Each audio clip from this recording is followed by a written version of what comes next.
সন্ধ্যা একটু শীতল হলে নিম গাছের ফাঁক থেকে ইন্ডিগো রঙের ছোট্ট এক কাঠবিড়ালি ইন্ডি উঁকি দেয়। তার লেজ রাতের মতো ঝলমল করে।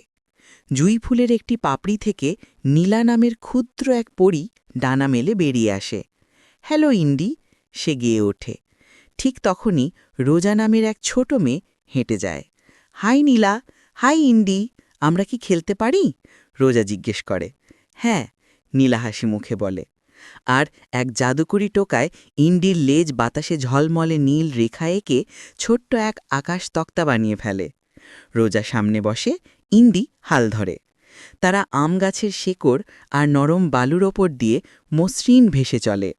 দূরে রিকশার ঘণ্টা বাজে। নীলা নরম নীল ফোঁটা ছিটিয়ে দেয়।